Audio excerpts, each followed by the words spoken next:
The views and opinions expressed on this program do not reflect the company, owners, management, staff, clients, or partners.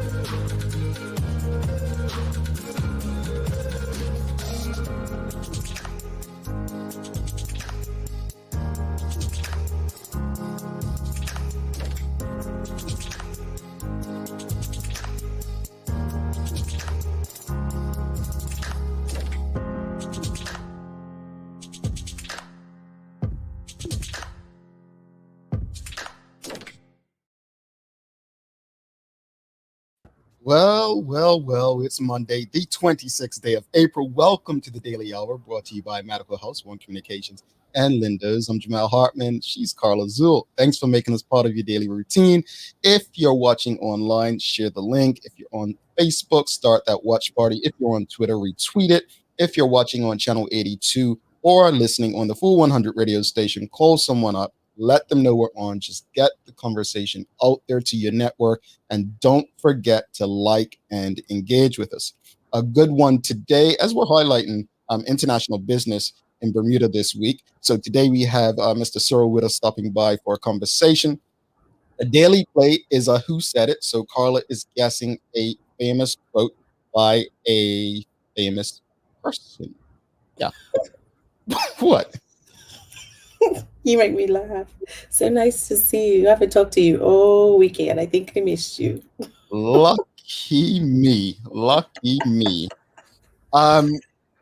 So look, Carla, I mean, we have a lot to discuss today. I'm just trying to figure out how we're gonna fit it all in. Did you, by any chance, there was a press no, not a press conference, A national address. well, I was trying to get there.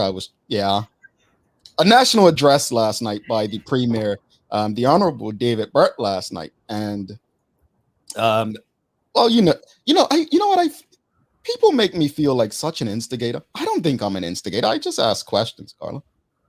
I legit just ask questions. I'm not trying to be Don King or anybody. I just went on there and asked a few questions and just wanted to get a feeling of how people felt, because I don't want my biases to dictate my I don't care the way if my biases do that. Who cares, right? Anyway, so let's get to it. By the way, I'm getting a few texts. Yes, this is actually I am using a new camera today as we head towards a year.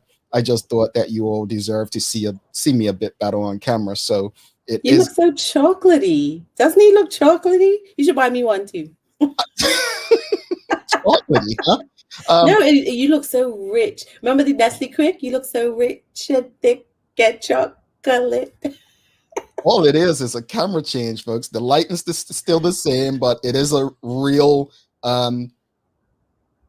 camera. I'm not gonna go price-wise, but it's a camera. And Carla, as you guys see with Carla's mic, my mic, cameras, as we grow, we want to make sure the quality of the show gets better too. So we are using better equipment a year in. So it's crazy how people are texting and realizing, wow, you look different. But hopefully it's not a bad thing. Hopefully I looked okay before, right, Carla?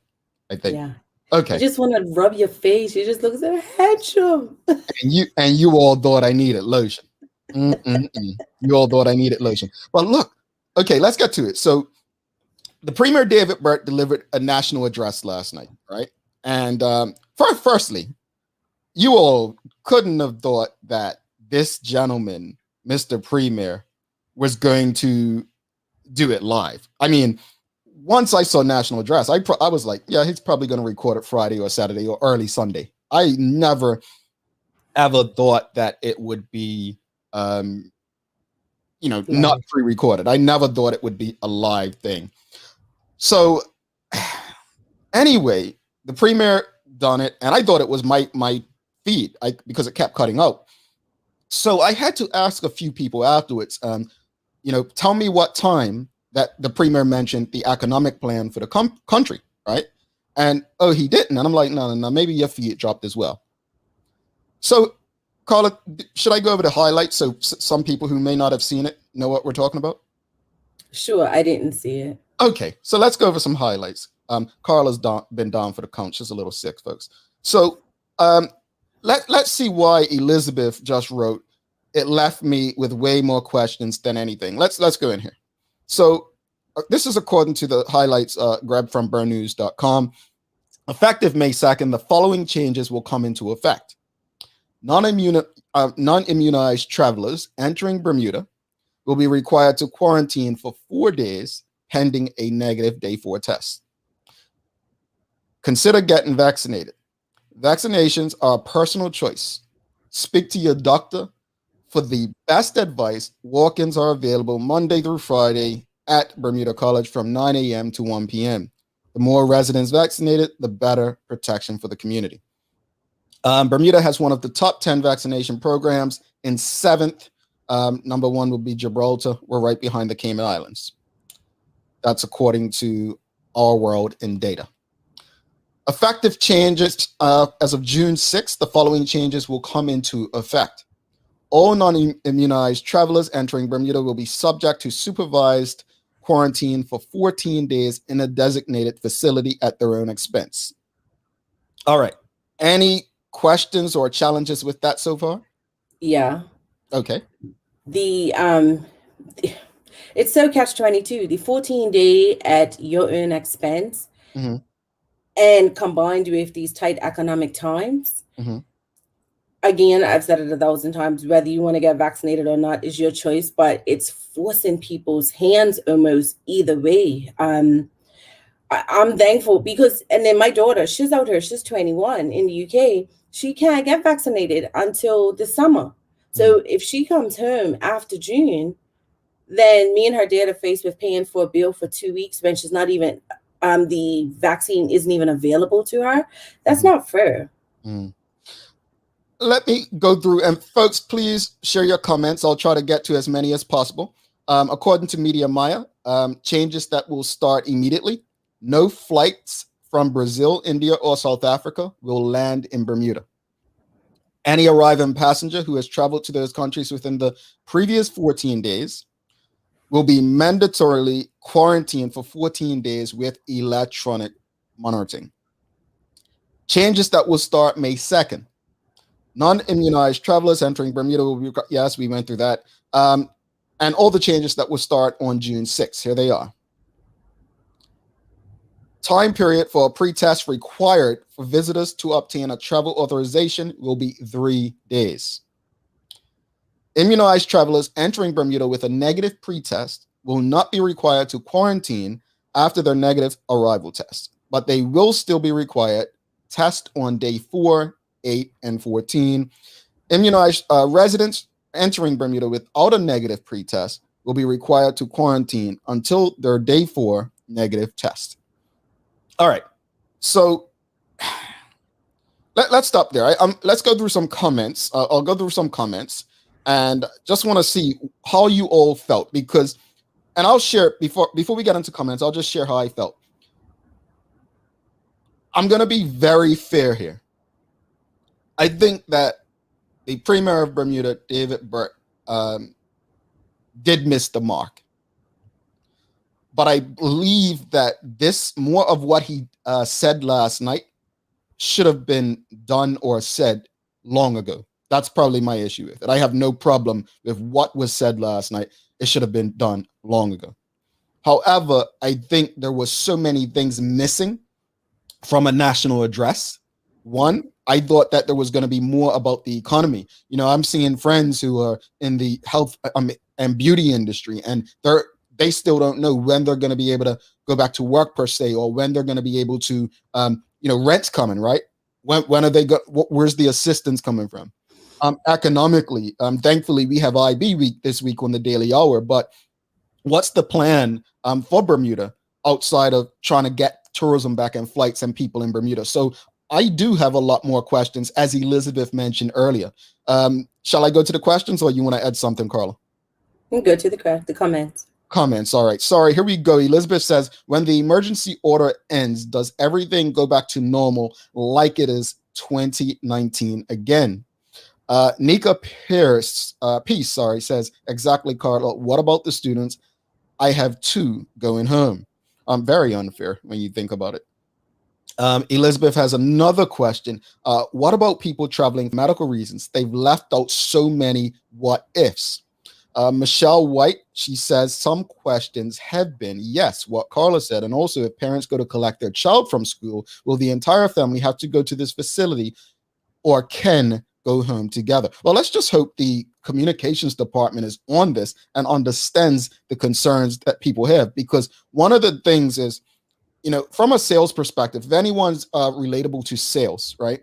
One of the things you learn in sales is that when you go to a meeting trying to sell something, your job is to answer the objections before the person you're selling to can ask the questions, right? So it's really to provide as much information as possible. I think that's where the premier may have missed the mark. And as you see these questions coming in, you kind of get an understanding of that. Nachika and Baby Rocco, Carla.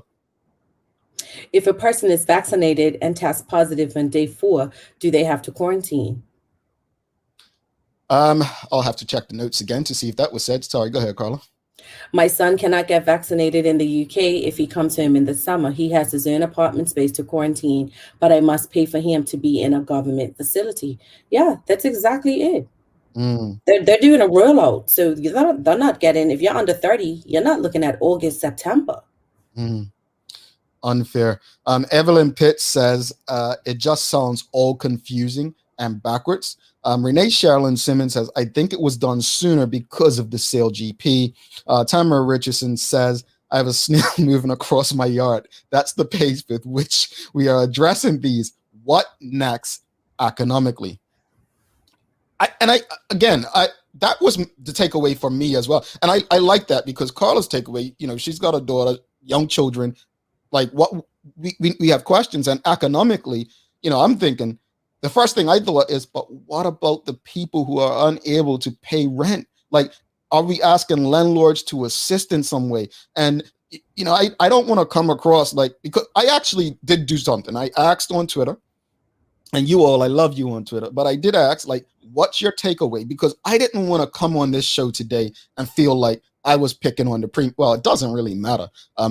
Regardless, to some people, I'm going to be picking on him anyway. But I just wanted to feel like I was not alone in my thinking, so that I can get an understanding of what others saw and what they felt, right? So I don't want to necessarily come across, Mr. Premier, like, oh, I'm out to get you. I really want what's best for Bermuda and Bermudians. And I don't feel that we got what was best for Bermudians, because there are so many questions after last night. Yeah, I was looking at Twitter this morning and Facebook, and the consensus is clear. Like, people feel it was confusing, or there are so many unanswered questions. So I saw your question, I giggled, yes, but I don't feel that you were being troublesome, because I saw many more comments where people were just like, what if, what about this scenario? So it seems like it's opened up a bigger can of worms more than anything. But let me say this, and I think it's fair. Being fair is one thing, but I have to be very honest with you all. David Burt is an intelligent person, and when I watched that last night, I was asking myself, what would I do or say? And the answer was, I would revert to the experts. I will go to those who are paid to advise me, and let them advise me on what direction we should go and what I should say. So sometimes we have to look at that. I mean, is he being advised or directed? But he done a better job than I would do, because while I may have focused on the economy, I may have left out parts that he mentioned last night that probably were beneficial for the Bermudian people. So I just want to see this in a way that is so fair that it's not my bias is clouding it, right? It's hard to do. Carla, let's go back to some of the comments. Sean Smith. I was planning on sending my son to Bermuda for summer vacation, but it makes no sense for him to be indoors for 14 days. That would have been his whole trip. It depends on how old he is, because I think under 11, you don't have to. Well, vaccinations aren't for young people yet. So I think it's an allowance for children, because right now in the UK, under 18s are not even allowed to be vaccinated. Yeah, I'll have to recheck in the U.S. because I know in some states it's different things, and then I think the President Joe Biden may have said old people 16 and over. I'm not quite sure, so I'll have to check it out what it is here. But definitely all those things to take into consideration, because I don't think it's a rule where the premier may have gotten it wrong. It's not a one size fits all, because different jurisdictions have different rules. Camille Burgess says we need to follow the same protocol the Cayman Islands has in place. They had Juve on Saturday. They are maskless and no COVID. Excellence Rules says, question, what about persons traveling that requires flying up / staying overseas for less than the 3 days? Is this an available option now? Yeah, I mean, that's a good point. Very good question. Michelle White, I understand the intent, but yes, Mr. Mark, I sat waiting for more, but it didn't come. Was disappointed, especially after, especially seeing posts afterwards. Tamara Richardson, Carla. It's unconscionable that tax-paying businesses have been forced to close. We all agree for health, but their relief is offered as a loan. That is ridiculous and falls far short of the mark. And Carrie Lamb says, she asked, what about tourists visiting the island who are unvaccinated? They are supposed to stay in their hotel room for 4 days. I want to ask the question, do tourists have to be vaccinated? I want to ask that. Real quick question, and this is a yes or no. Before we go there, Donna Reyna, Carla. Tourists will not come to Bermuda with their children who cannot get vaccinated for 14 days when they can go to another island. More loss of tourists. This will totally have us not being able to have Carifta games. Oh, didn't even think of that. Indeed. Talking about indeed. Folks, some of you answered the question right this weekend. The question was, what word is Jamel, that's me, what am I known for saying on the Daily Hour? And some of you are just outright rude. Yeah, which of the following words is Jamel known for saying on the Daily Hour? A was shame, B crazy, C indeed, and D true. The answer was indeed, and we do have a winner, and I'll announce that winner later on in the show. But just want to ask a question before we go to the news break. Yes or no? Yes or no? Do you agree? This is the question. Listen carefully. Do you agree that Bermuda should put in place a rule that people have to be vaccinated to come to the island? Do you agree that people should have to be vaccinated to visit Bermuda? Yes or no? One more time.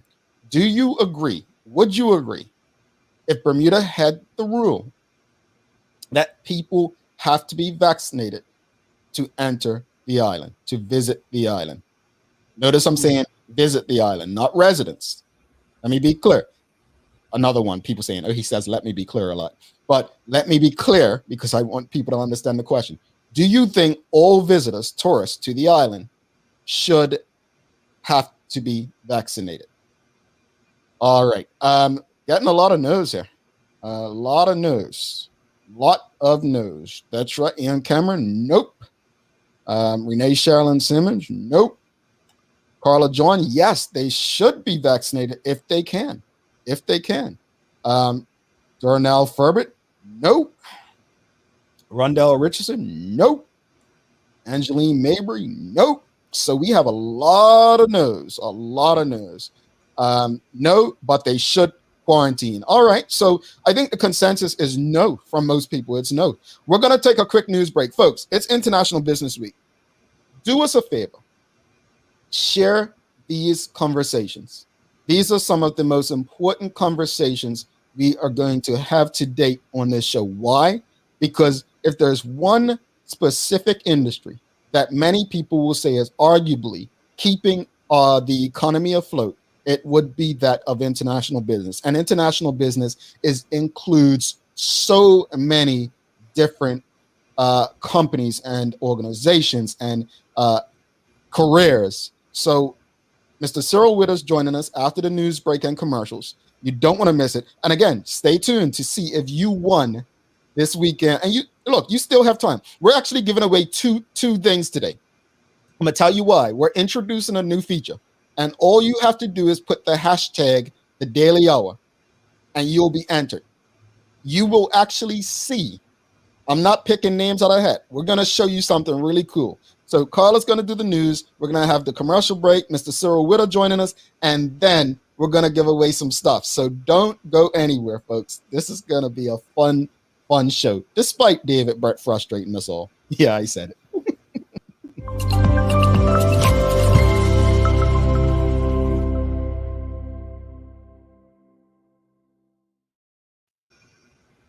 Many residents taking to social media last night to express their outrage with new requirements for non-vaccinated travelers entering the island as of June 6, which will see them entering a mandatory 14-day supervised quarantine in a designated facility at the traveler's expense. One mother posting, "This has stressed me out to the max. Does this apply to Bermudian students as well?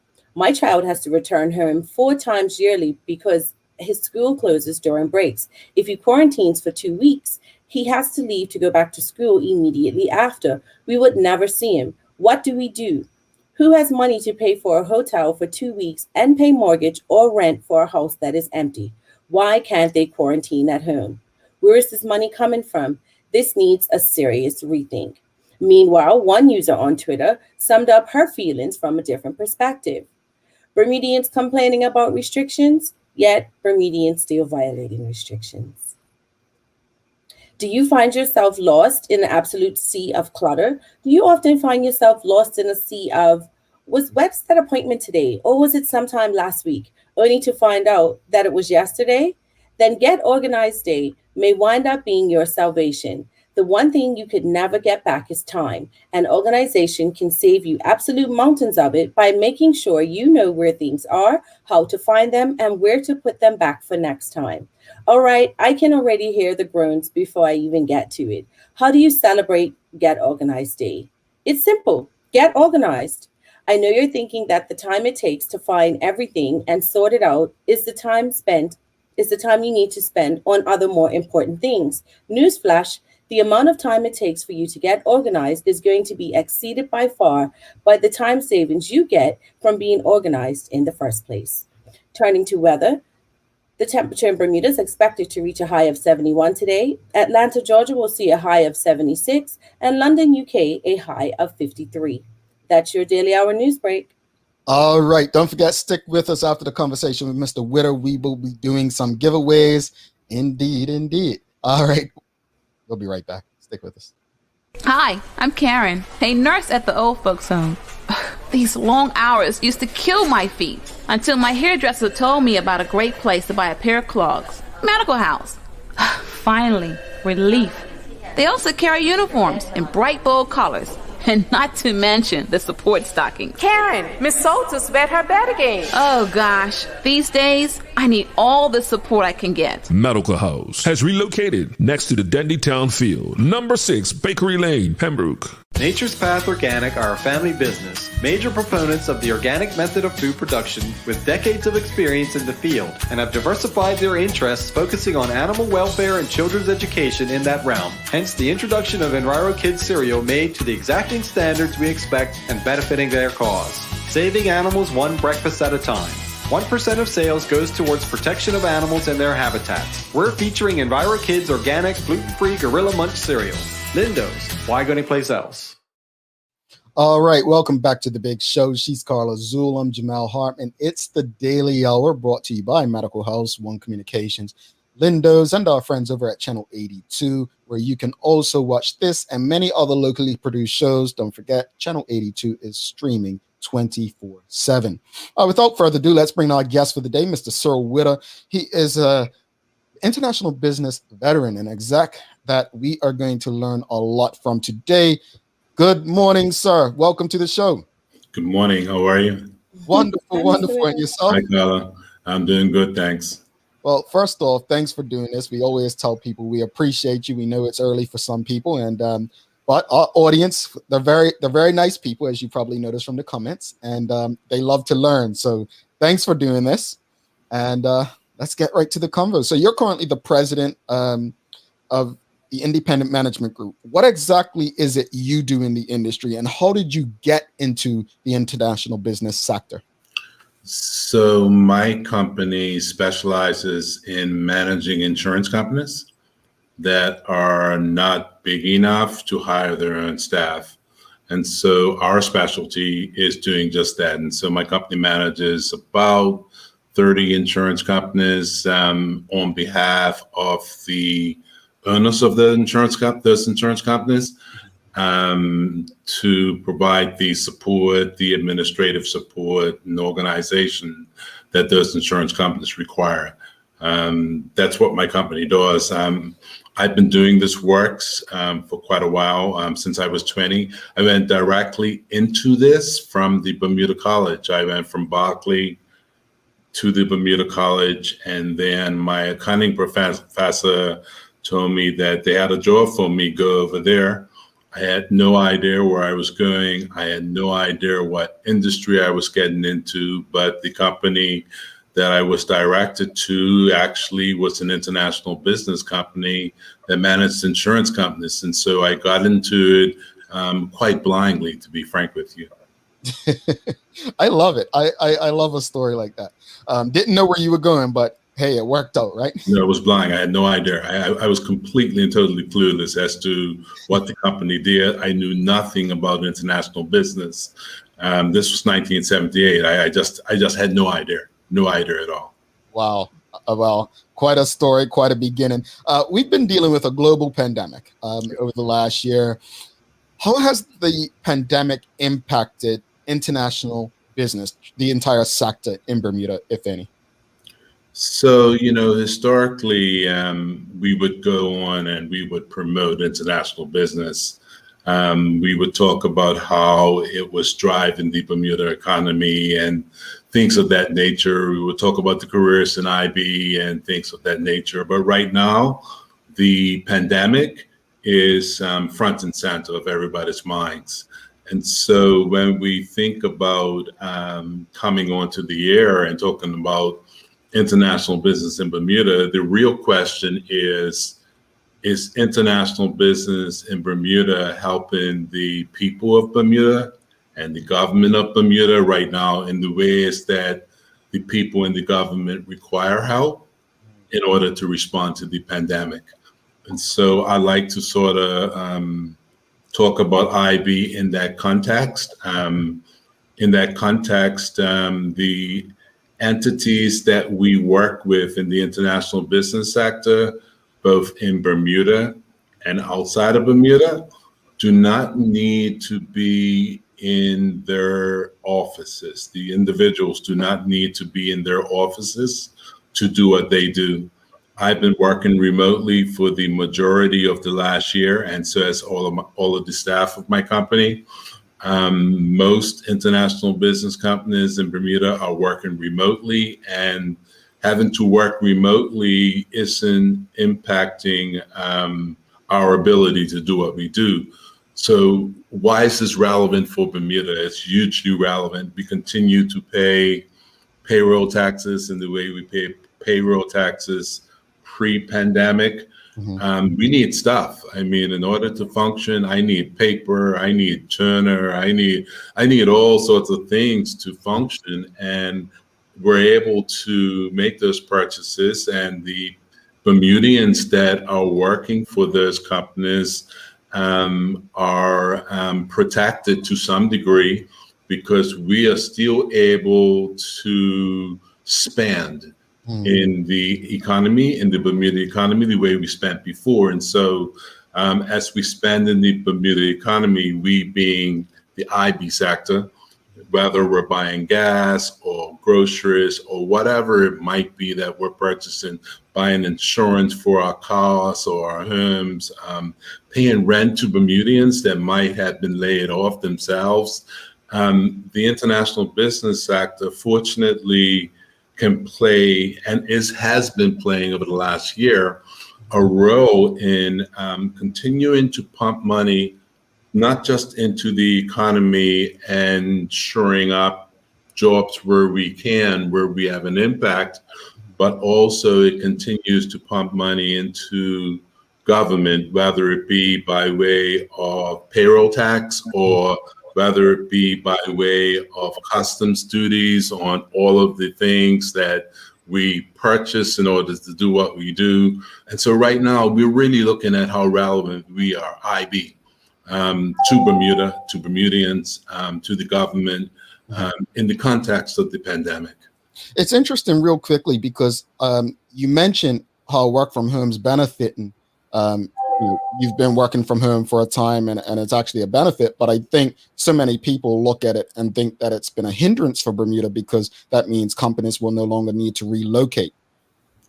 So, I think that's a reasonable observation, that if we can function that well from home, do we really need to be in the office?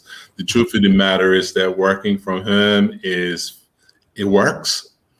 But for a lot of us, we can't wait to get out of our houses. We can't wait to get back into the office to interface with people. We can't wait to our clients start flying back into Bermuda again, and we're doing board meetings in person. I've been on one Zoom too many, one WebEx too many, one Google Meet too many.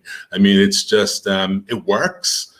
But for us and also for our clients that are used to flying into Bermuda to do board meetings, it's just not the same. I mean, when we're doing it in person, we're hanging out in the office together, we're going to lunch together, we're going to dinner together.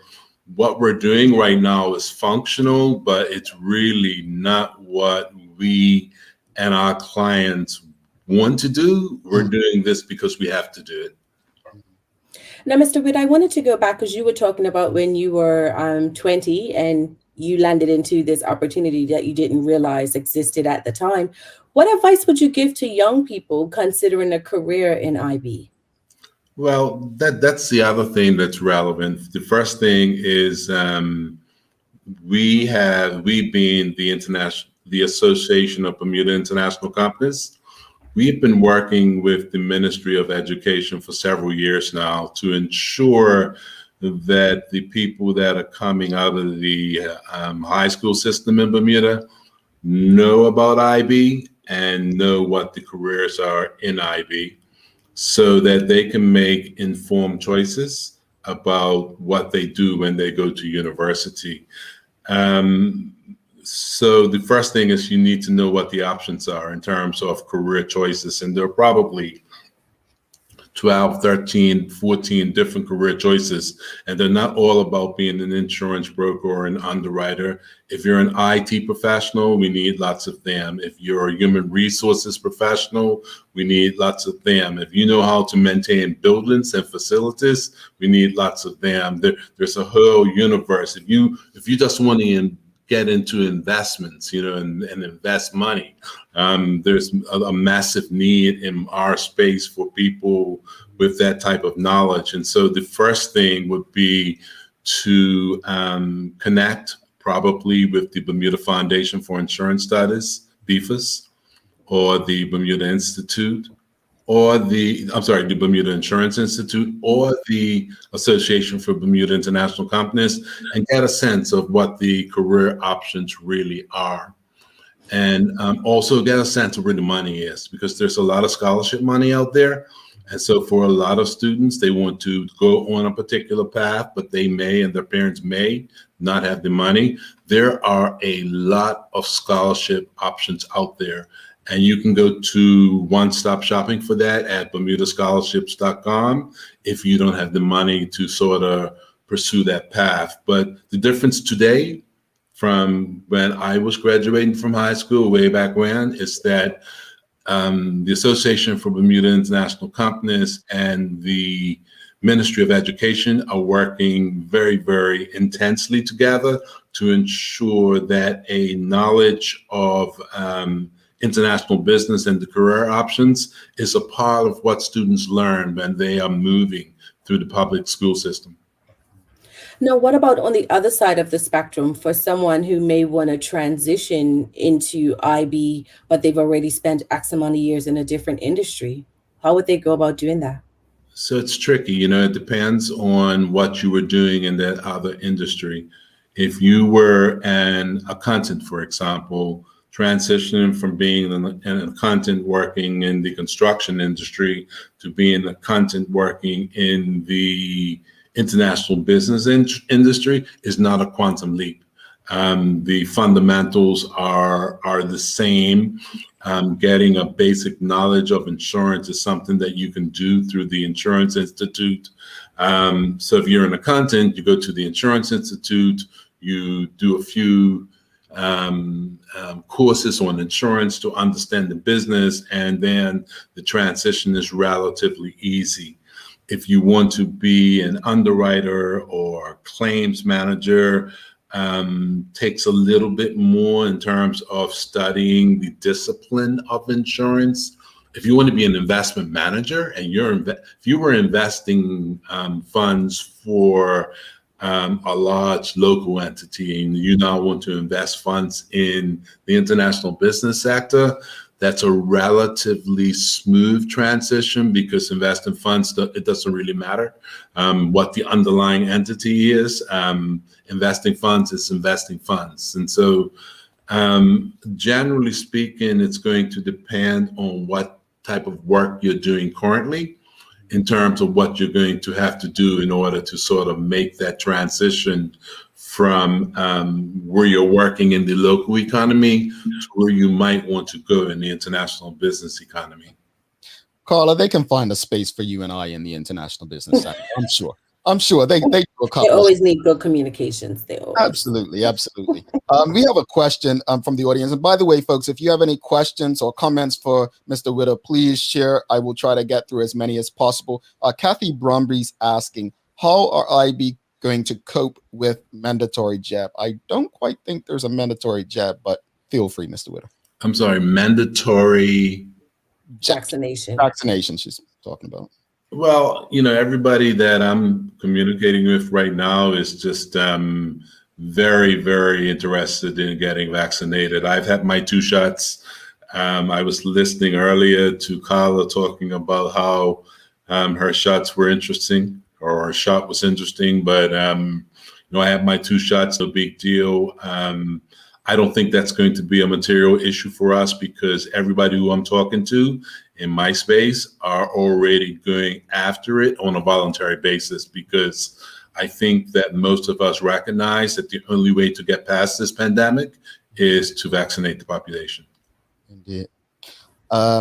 Dawn Baby Rocco Levrock, she says, same thing happened to me. A similar story to yours, Mr. Whitter. I was at Bermuda College and was told to go for an interview. I ended up working for one of the largest international insurance brokerage firms. 32 years later, I am still going strong in the industry. I have been working from home since March 16, 2020. Have not gone back to the office to work at all. I think, it's amazing. Both stories involve Bermuda College. And why is it that so many people, and I guess you might be in a place to answer this, we actually go outside of Bermuda for further education when these opportunities like what you experienced and what Ms. Levrock experienced, are they few and far between? I would say not today. The reality is that you really need to get to that bachelor's degree before you try to transition into work. And the bachelor's degree generally should be the minimum. And so to get into our space, normally you try to get the bachelor's degree, and then you try to do a professional qualification in the area of expertise that you're interested in. If it's accounting, then you try to do a chartered accounting certification or CPA. If it's insurance, there are various insurance designations you get after you do that bachelor's degree. So at the Bermuda College, it's interesting because you can get a bachelor's degree while operating at the Bermuda College. My son did that. When he finished his associate degree at the Bermuda College, transitioning to a college to get his bachelor's degree outside of Bermuda was a non-starter because he raced motorcycles, and motorcycle racing season didn't finish until the end of October. There was no way he was leaving her in August in the middle of motorcycle racing season.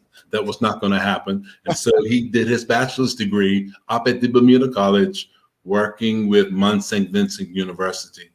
And so the Bermuda College offers options to get your associate degree, but the Bermuda College also offers options where they're working with other universities outside of Bermuda to get that bachelor's degree. But that bachelor's degree is a must if you want to work in our space. Indeed. Another comment coming in from another member of the audience, Bobby Singh. IB will always be a significant pillar of our economy. I would, however, like to see diversification of our portfolio. Also inject some mandates in terms of percentage of jobs for Bermudians, as well as industry training for Bermudians. Anything to say to that? So when he says diversification of our portfolio, I'm not sure what's meant by that, but let me assume, just for argument's sake, that it means we can't just rely on IB. If that's what was meant by diversification of the economy, then the individual that wrote in is 100% correct. We can't have an economy that's got tourism on the one hand that's relatively weak, even pre-pandemic, and international business on the other hand, where you're so reliant on one pillar of the economy. Diversifying our economy so that we're not so reliant on international business is an absolute must. You can't be so reliant on one pillar. And so I agree completely. And that's work that I know is being done by the Bermuda government as they explore other potential pillars that they can establish inside of the Bermuda economy outside of tourism and international business. When it comes to diversification, there was a mention of quotas inside of international business. We are very, very, very aware that there is a need for diversification and inclusion inside of business in Bermuda. And there is a very strong movement inside of international business to ensure that that Bermudians and Black Bermudians in particular,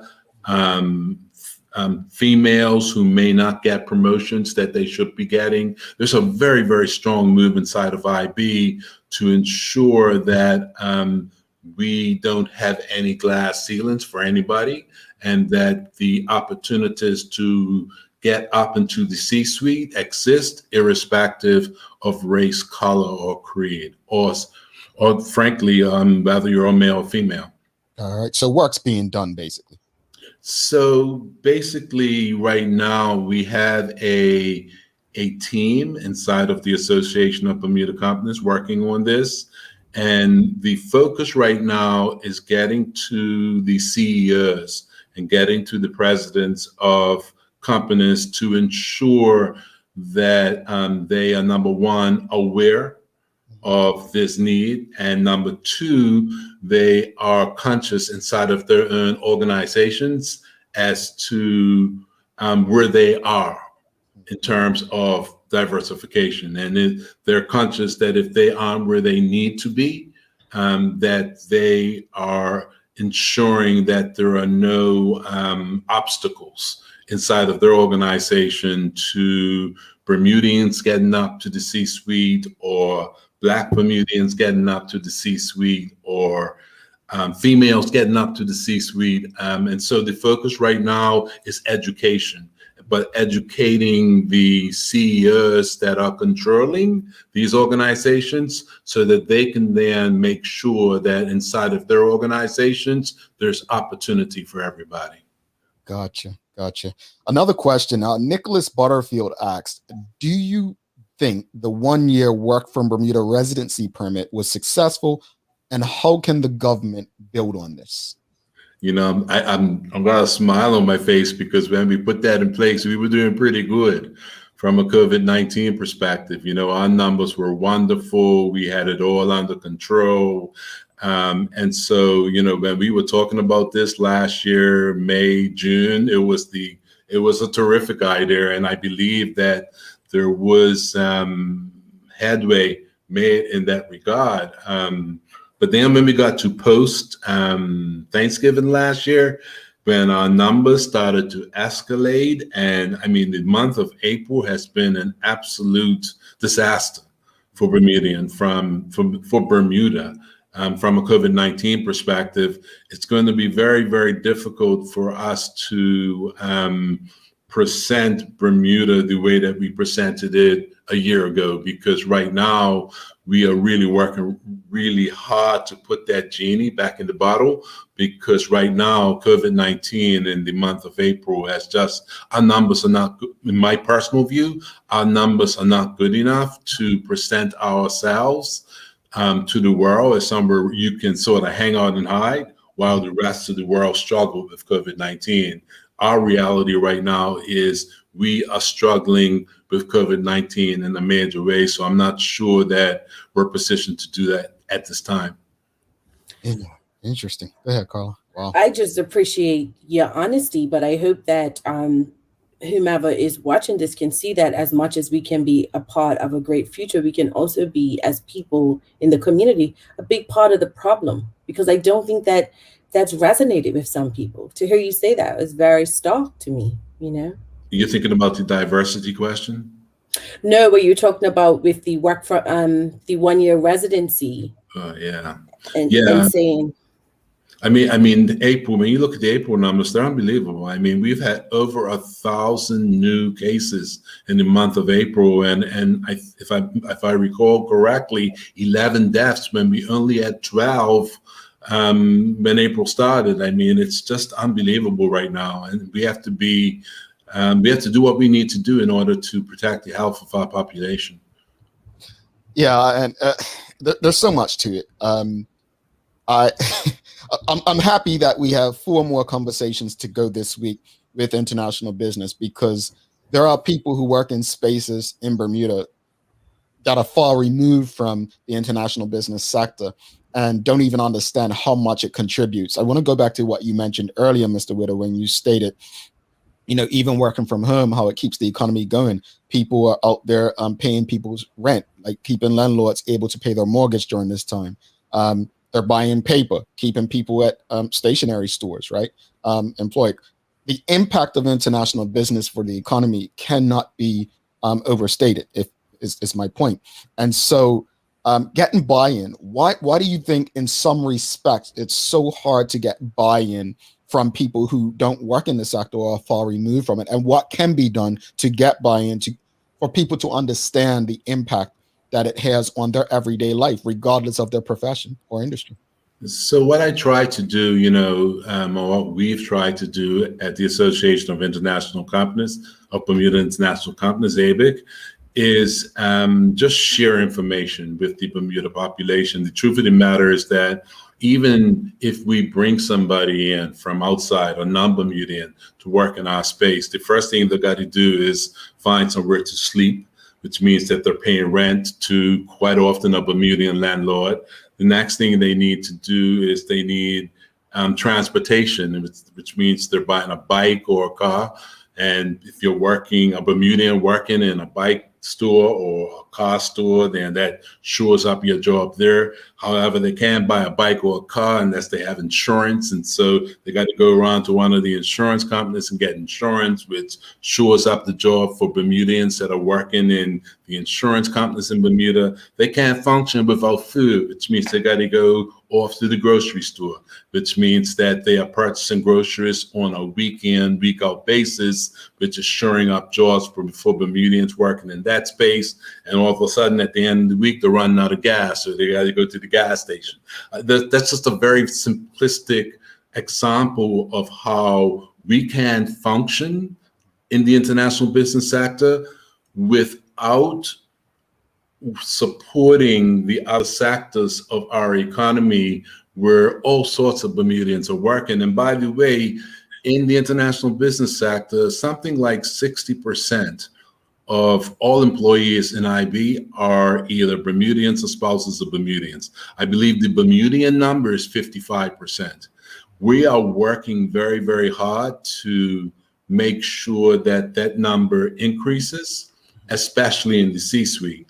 But I just want to make the point that the international business can't survive without all of the things that are done in our community. If you work for a landscaping company, and people are renting houses all over the place, the landscaping has to be done. It's just the international business activity ripples through the entire economy. And so what we need to do, quite frankly, is continue to share this information. But I have to be honest, I didn't want to come onto your show today and talk about that. I really wanted to connect IB with the pandemic, because right now, until we get out of this pandemic, it's really, how relevant are you to this pandemic, and how relevant are you to Bermuda's response? But getting the information out so people are aware that, there are jobs in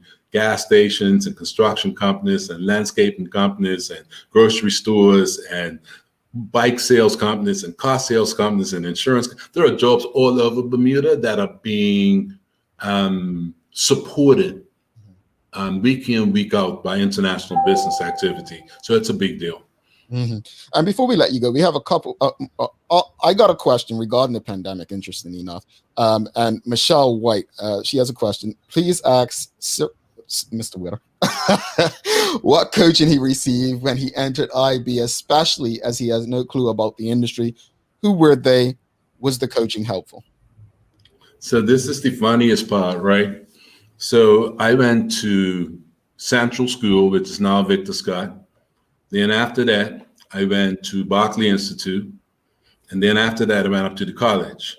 I lived in Frizzles Hill and in Parsons Road.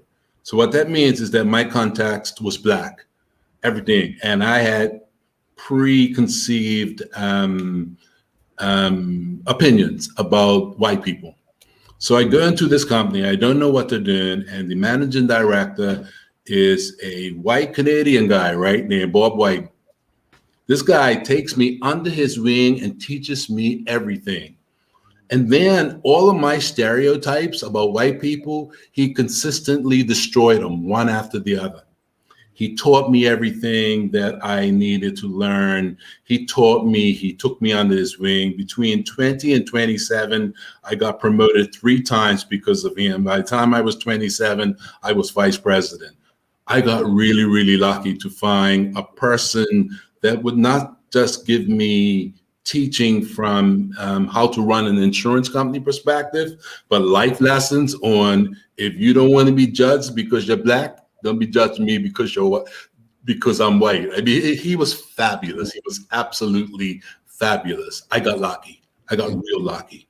Incredible. One last question as we're running out of time. Regarding the international business sector and the pandemic, are you optimistic post-pandemic that the international business sector will continue to do what it needs to do to keep Bermuda's economy afloat? So the one thing I didn't mention is that our sector has continued to expand and grow over the last year. There have been new significant insurance company startups. And so even in the midst of the pandemic, our sector has continued to grow. So in answer to your question, the pandemic itself has not stopped the international business sector from continuing to evolve and grow and create new insurance companies. I'm in the process right now of doing business plans for a new insurance company that an individual in the United States wants up and running as quickly as possible. And so in answer to your question, not only are we confident that IB will continue to grow and be strong post the pandemic, IB has actually continued to grow during the pandemic. And the only thing, to be honest with you, I know a lot of Bermudians that are struggling because of the pandemic. And I'm very, very thankful that my sector is able to churn the economy all over Bermuda to play its role in helping people, because there are so many people that are struggling because of this pandemic. And so IB has continued to grow during the pandemic, and in all likelihood, it will continue to grow post-pandemic. This has been a very positive conversation based on even the conversation we had before we brought you onto the air, sir. It gives hope. And I know people need more than hope right now, but I think these kinds of conversations are helpful for not only us three that we can see, but the audience and beyond Bermuda's economy as a whole. So on that note, thank you for taking the time to join us.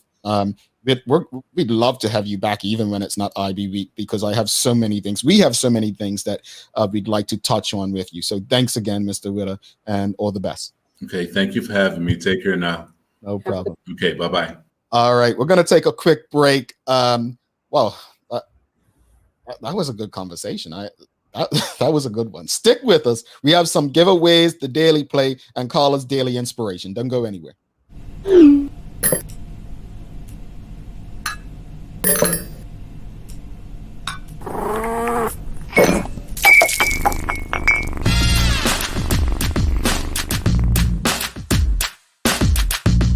Don't let being a woman limit you.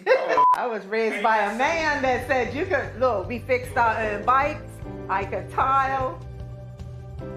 And my dad said this, my dad did not even finish high school, but he also said this, if you can read and follow instructions, you can do anything.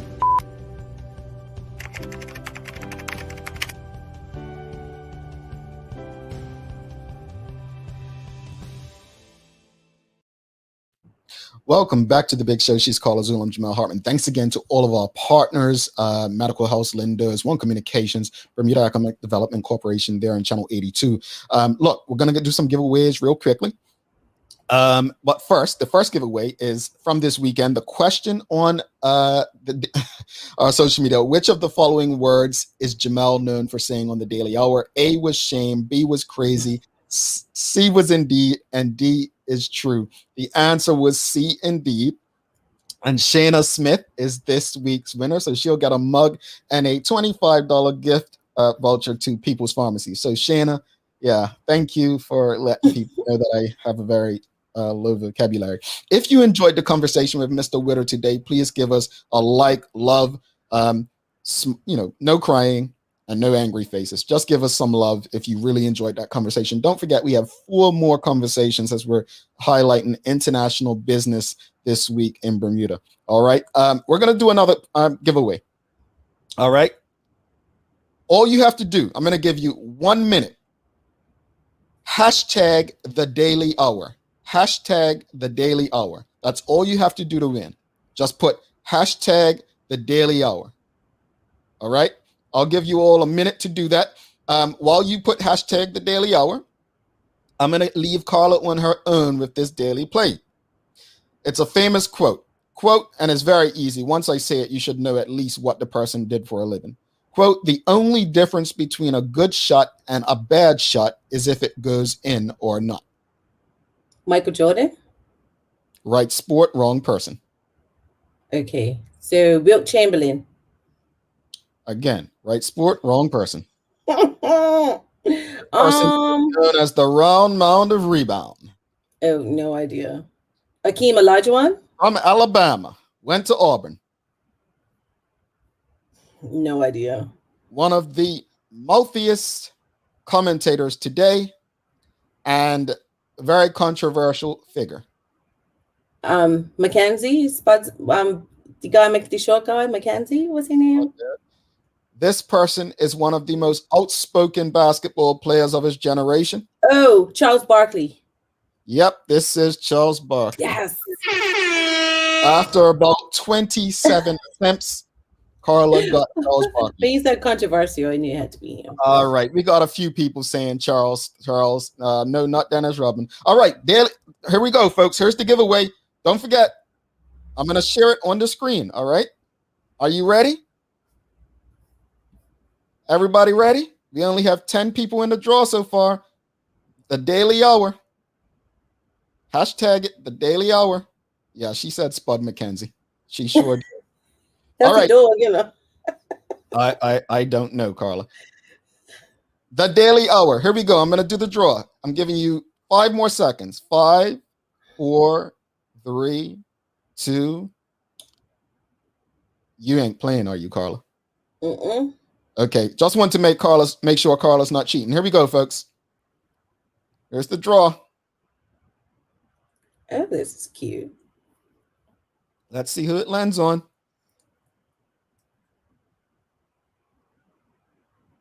Lydia Simmons. You are today's winner, Lydia. So, Lydia. Why are you laughing at Lydia? It's so cute. I'm not laughing at it. This is cute. Lydia is she's gonna get a Daily Hour mug. So thank you for playing. We'll try to do this as often as possible. Really appreciate you all for showing us love. Thanks again. Carla, any final words on today's episode before you give the daily inspiration?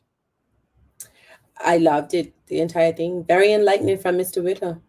All righty. Give us some daily inspiration, please. To see what is right and not do it is a lack of courage. Confucius. I love it. I love it. Know better, do better, folks. Thank you. I thought it was an awesome conversation with Mr. Whitter, and it was enlightening and a hopeful conversation, one that people want from our politicians. So thanks to Mr. Whitter. We have 4 more episodes to go with a focus on international business. I think by the end of this week, we should all feel positive about the direction of Bermuda. So thanks again to our partners, Medical House, One Communications, and Linders for ensuring that we're able to do this with you on a daily basis. As always, we appreciate you. We love you. And we thank you for making us part of your daily routine. If all goes well, we'll be back to do this again with you tomorrow. She's Carla Zool. I'm Jamal Hartman. My friends, make it a great day. Peace.